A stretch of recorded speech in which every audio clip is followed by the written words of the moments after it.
Hello, and welcome to this final circle of Waiting with the Dark.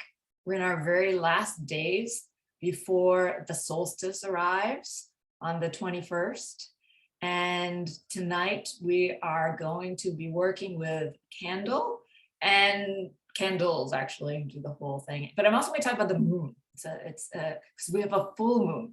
So we're in this greatest time of darkness, but the moon is full. So the moon is giving us this new light. So I'm gonna talk a little bit about that. And because we have this wonderful dark and light together, to get us going, I am going to invite us to, actually, I'm gonna do a little centering piece, and then we're gonna light our candles. Then I am going to chat a little bit about the theme and solstice, the kind of overview, and then we'll do our kind of ritual meditative being with the cards. But to come into this space, to kind of gather this circle, always grateful for the people who are here live to kind of create that energy, and grateful for the people who can't be here but decide to watch later, watch it when you can fit it into your life. Is perfect, whichever way we do it. So to come in, maybe we've been doing things out in the world. Maybe I like this idea, a little brushing off, like just kind of brush off your day, your responsibilities, your busyness. If you have any tension or soreness anywhere, I always get it a little in my neck, give that an extra brush. And just kind of keep brushing down your body, brushing off your roles, your responsibilities, your tension. Maybe go all the way down to your feet. Brush those things off because you're going to take just a little bit of time to be in sacred space, in sacred time. When you're done with your brushing, you might want to kind of adjust yourself in your seat. Maybe you pay a little attention to your spine. Maybe bring your spine a little upright with a little bit of wheeling. Feel yourself connected to the seat that you're on, the floor.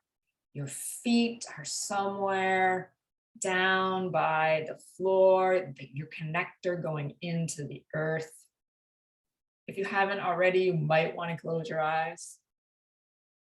And when you close your eyes, you're going to bring that attention inward, letting your imaginal mind guide you.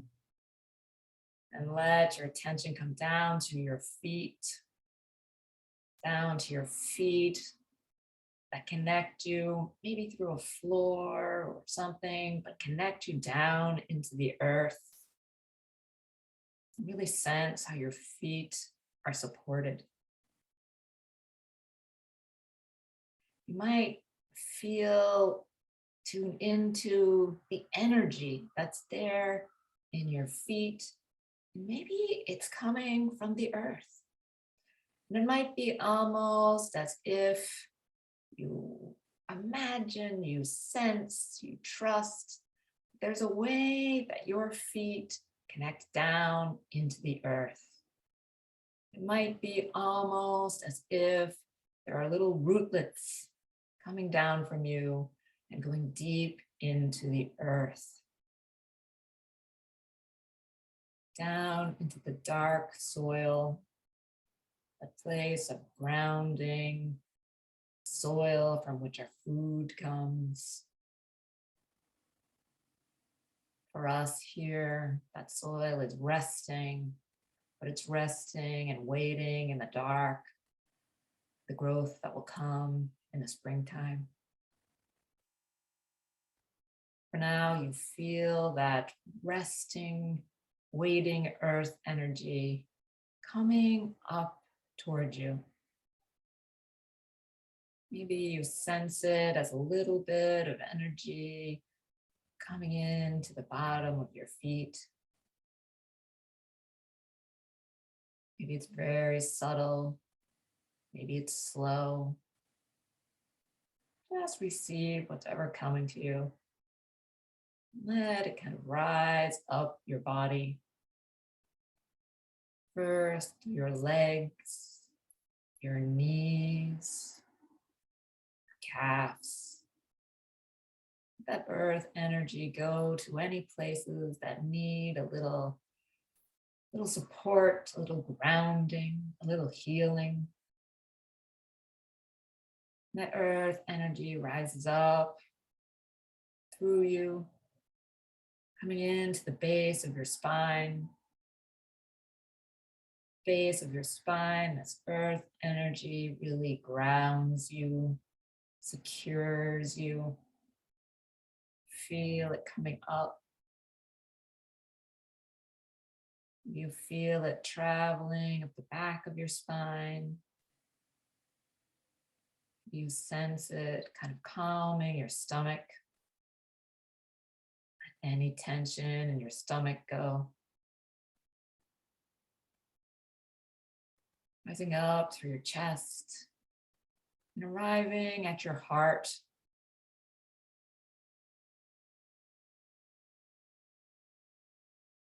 Let that earth energy hold your heart.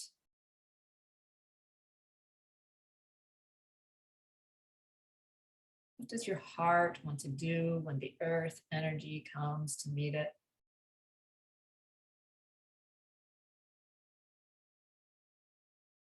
Just let it rest.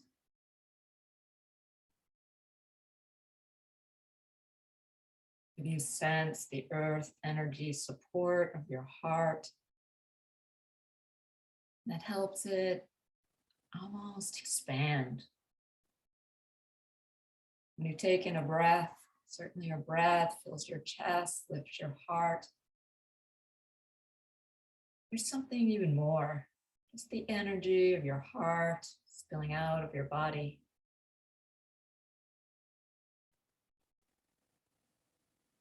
Surrounding you.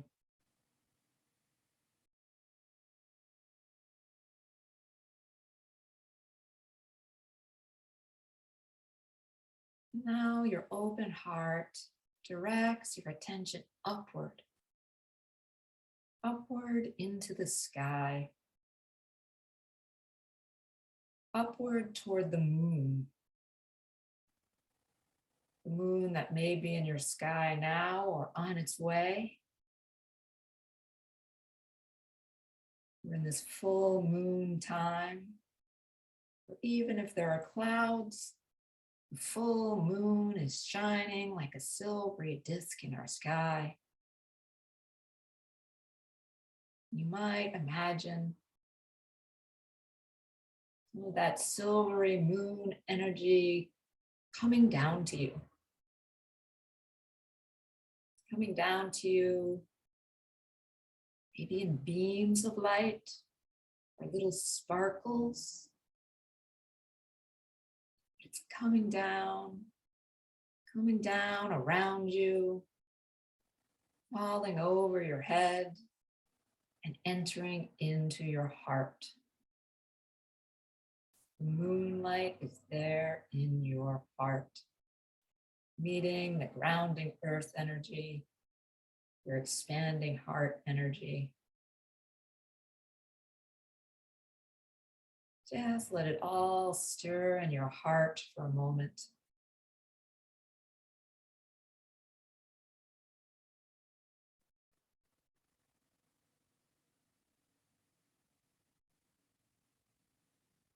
Maybe now you'd like to bring your hands over your heart.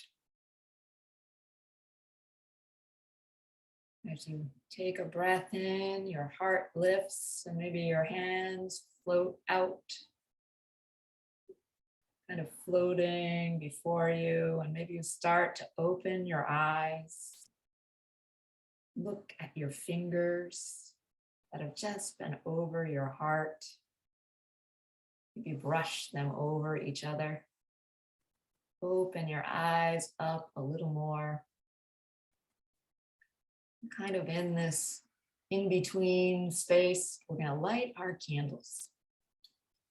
You're invited to seek out your matches if you like.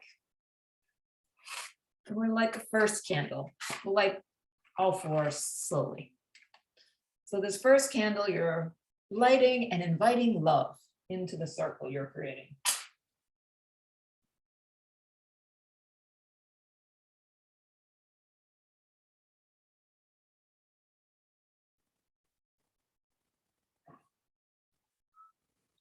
See that candle, your invitation of love, start to flare up.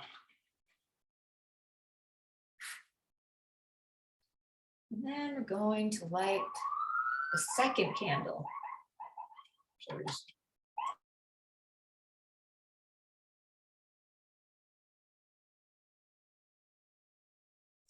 just taking a moment, letting the ambulance go by, wishing them well.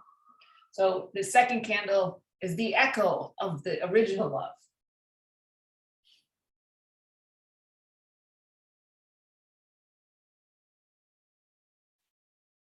Take a moment to see that echo of love getting bigger as the flame grows. This third candle is kind of the infinite flow of renewing love.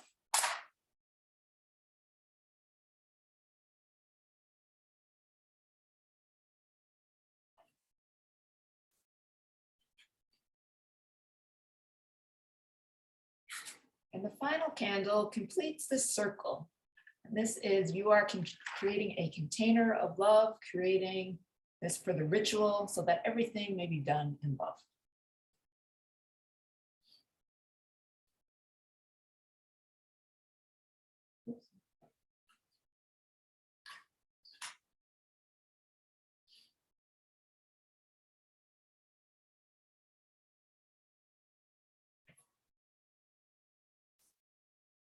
Okay.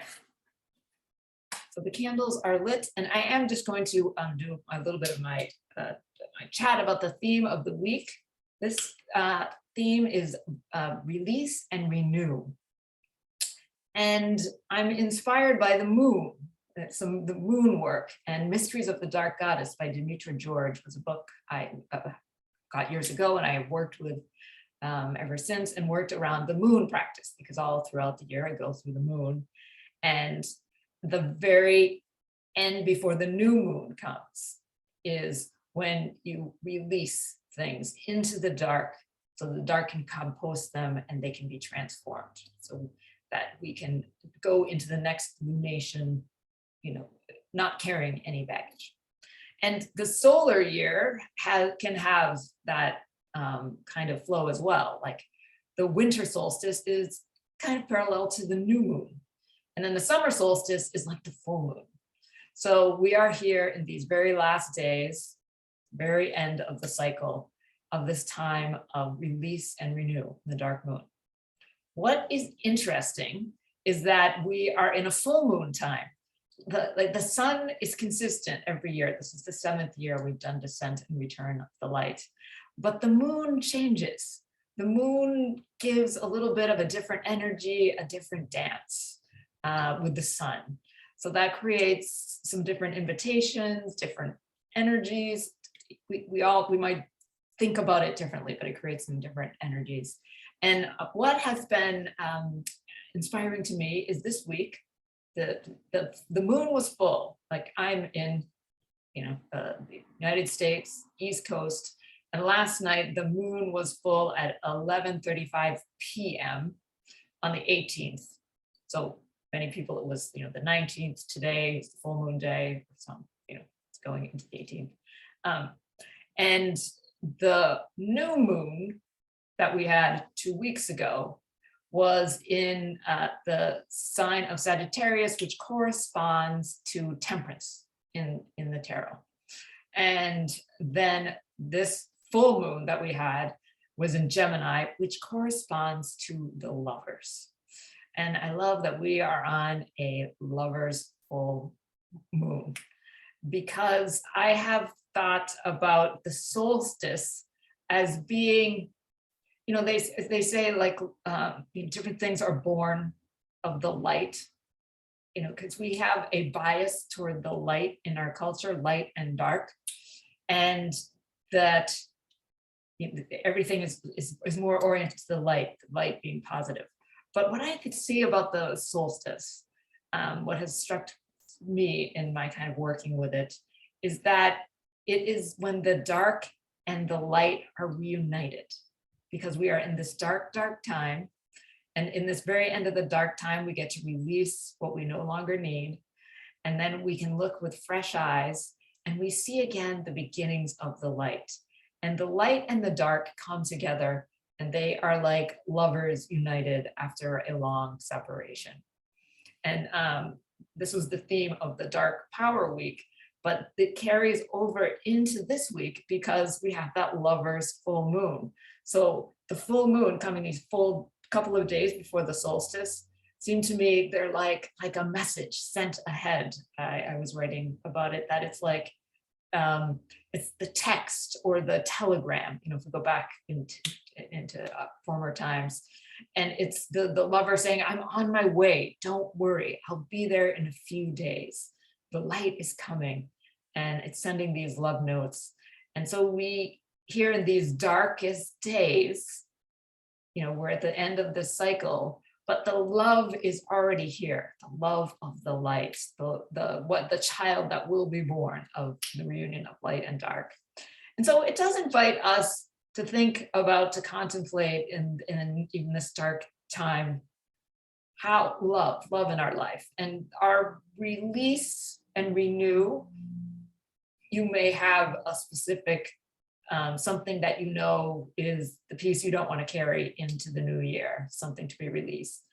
And there's also an invitation, maybe a more universal invitation for all of us to also release any blocks that we have to love. And love in that biggest sense, not just romantic love. It's another piece of like love is only about the romance or the partner or the couple or but of course, love is so much more than that. And we love when we are connected to our neighbors, our children. And Bell Hooks is a thinker, a writer, African-American feminist who died just a few days ago. But she also wrote about love.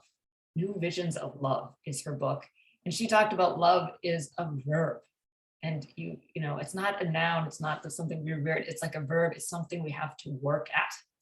And that circles me back to thinking about our moon connections as well, because our new moon in Temperance is a card, it's like there's determination.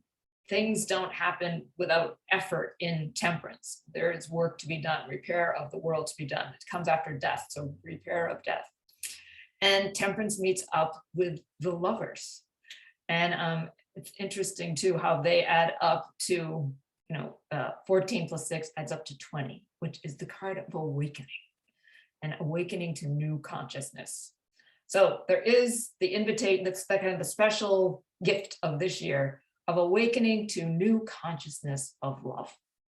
And if there is anything blocking you from your full expression of love, all you need to do is just release it into the dark in the next night or two, and it will be taken and composted, and your love will emerge new.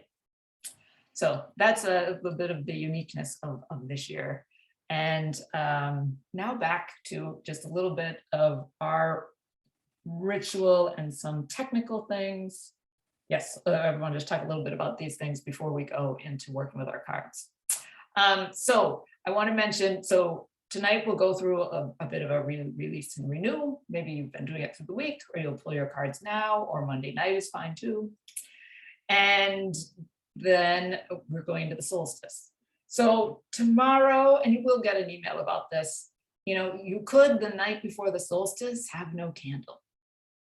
And just totally kind of accept the dark and release any obstacles of what you don't want to carry, or obstacles to love.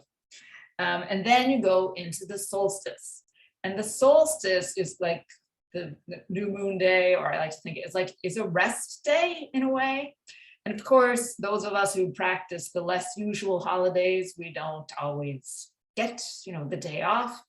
But you could fit it. How can you fit it into moments in your life? Or can you take an hour off? Or can you do something special? How could you weave it into your day?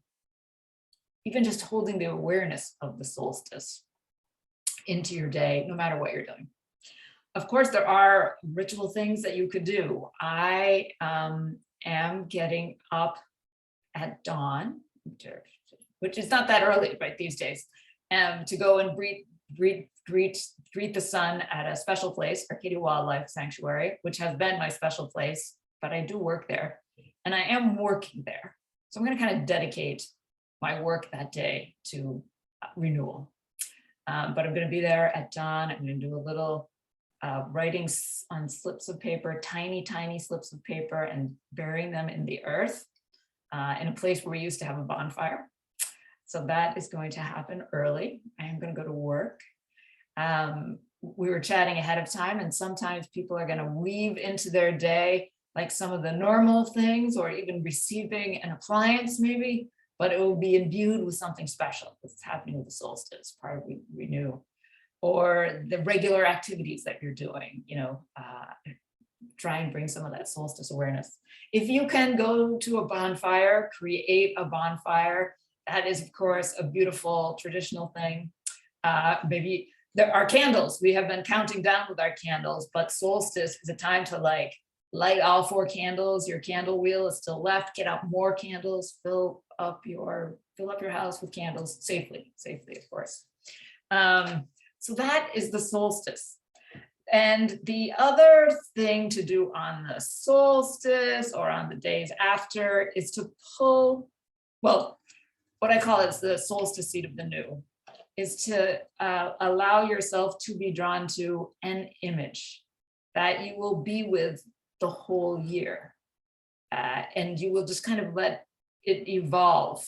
So you could pull it on the solstice or a couple days after. And if you do it on the solstice, just look at it. Don't necessarily rush to understand it, or, just like be. And because it's going to have a whole year to reveal itself to you. So that's, and it could be tarot oriented, of course, could be a tarot card or an oracle card or 2. Not the idea of not too many. You could also get up in the morning and the first creature that you see, if you look out your window and you see a crow, or you look out and see a chipmunk, or or you're in the city and you are on the city bus and you see a statue with an owl, the creatures could come to you that way. That first image that comes to you and captures you and can stay with you throughout the year. So you're invited to do that, and you'll get prompts on that in daily emails. And then, and to let you know, we take a break from our seeking. We come back January 3rd. So that's the time to go and celebrate and be with family and however people are celebrating. And but just keep your own little and integrating, right? Because you've been doing a lot. Maybe you'll finish your process, but the steps, but you still have that awareness what really all of these things mean to you. And then we can reconvene January 3rd. So I think that's the overview. And now I want to move into our ritual, and we have the candles lit so we can see. And if you have, our first step is to invite a guide in the dark. And this guide has been with us through the week. Some people pulled it early in the week. It could also be a helpful guide for you tomorrow night if you're going to be in the dark, someone who can help you. And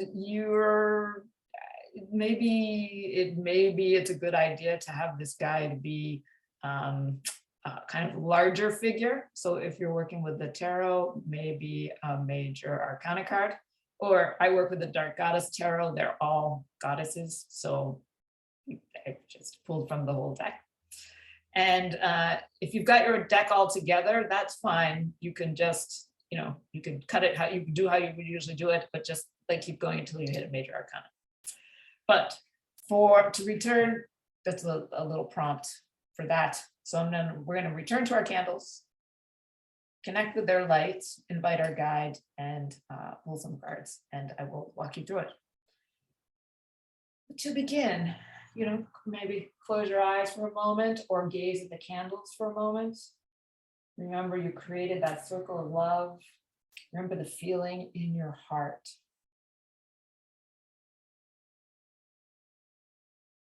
And as you're reconnecting with your heart energy, you want to set an intention for this time, for this ritual, you can.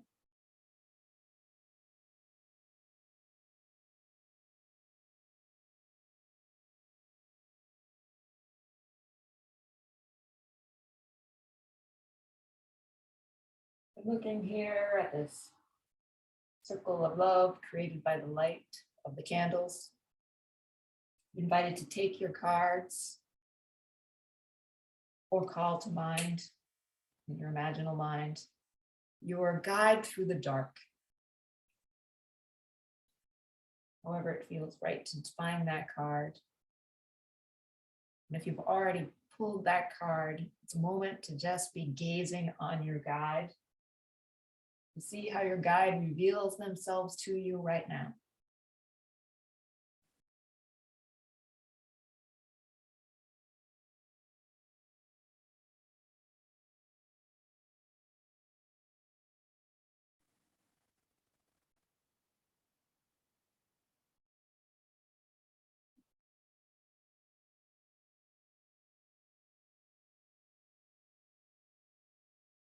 Seeing your guide, imagining you're preparing for your release and renewal insights. If you have a request of your guide for a particular kind of help, feel free to make that request now.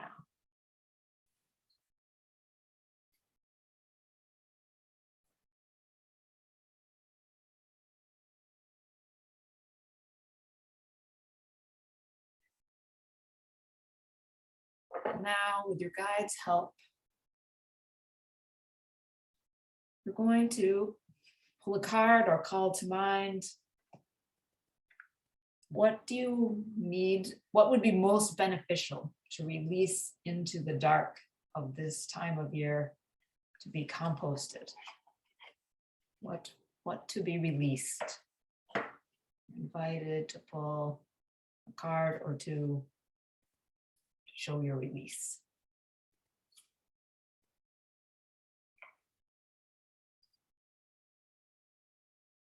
And as those cards come up for you, just open your heart up to them.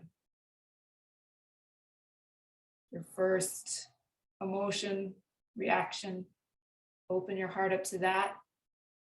And then keep opening your heart up to the message of these cards or card about what to be released.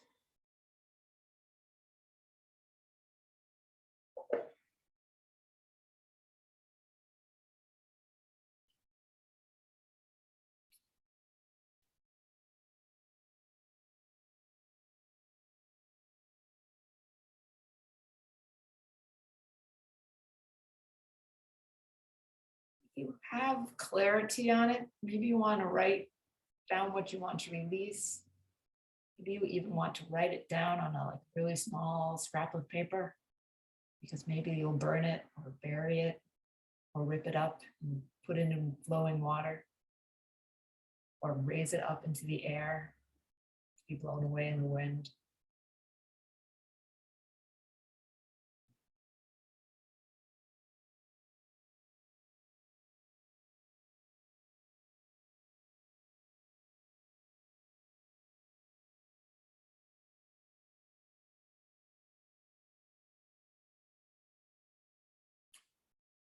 And then when you're ready, the second card or card or two is to show you how to renew. These cards could be a suggestion for something to do on the solstice or around the solstice. It can be pointing you a little bit to what's coming after you make your release. Just shuffle however you shuffle.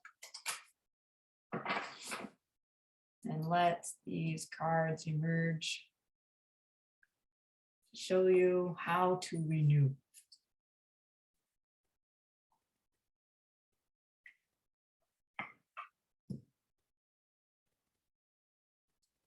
Let yourself take in what arrives.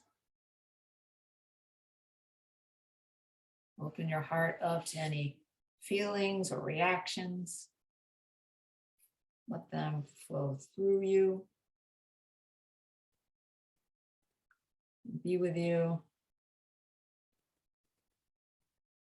Anything rising to the surface of your understanding of how to renew.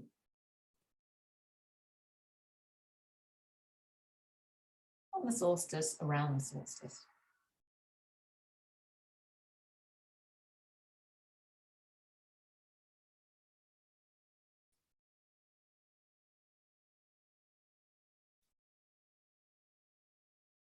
And as you're taking a look at these cards, you might kind of bring your guide close to them or in between them.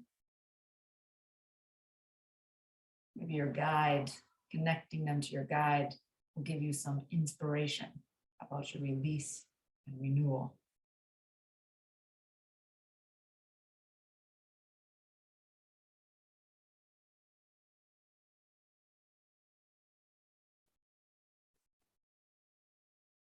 Now I invite you to blow out all but one of the candles.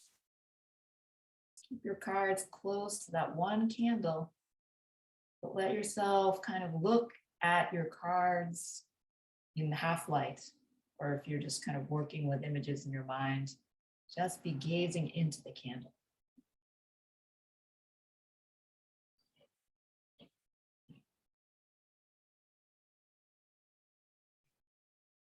I'm going to shut off my light. I'm going to give us a minute. It's dark.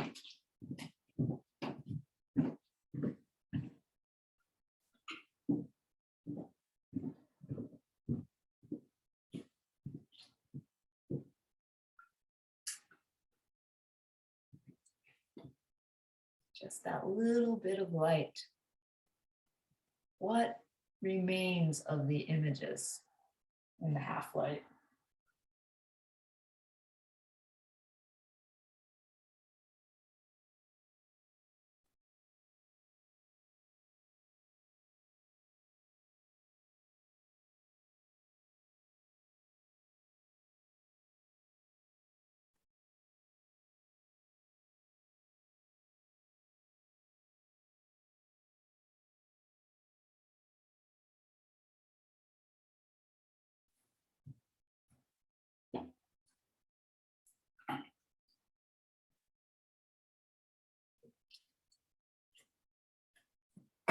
So I'm leaving you with your guides. Your guides can help you and lead you, and anytime you're feeling a little uncertain or if any fear arises in the dark, know your guide is there to help you. And as we're ending this last sharing circle, you might also call to mind the guides that have been with you throughout. The guides from our first week, your gratitudes. Just what kind of comes to mind about what we were grateful for, and how was that a guide in the dark? And then there are the ancestors who were with us. Maybe as we are here with our one candle, and as you go through tomorrow and the solstice, grateful for the ancestors who've traveled with us. The power of the darkness being with us, even when we doubt it. And here tonight, our last gathering with the guide and our cards. And I send you forth off to the solstice with these cards. And I'll close here. I'm kind of modifying the opening prayer. I think we did this prayer petition that we did at the very beginning. And I'm turning it into kind of a thank you. Thank you for filling this time with your sacred presence. Whoever has been with us, our guides, our divine figures. Thank you for protecting us as we made our way through the season. Thank you for pointing us toward the wisdom we most need to know. Some of it which is clear to us, some of it which is still being revealed. Thank you for helping me to walk this time of renewal when we have met our soul selves. Thank you for awakening us to what we need to know to best serve the whole. As we move forth to the solstice, I ask you to connect me with this energy, the spirit, the divine being that's right for me now. And as I move into the solstice, as we all move into the solstice, may we be aware of the love sent to surround us. So be it, and so it is. Solstice blessings to you all, and I'll be thinking of you, and we shall gather again on January 3rd. Be well.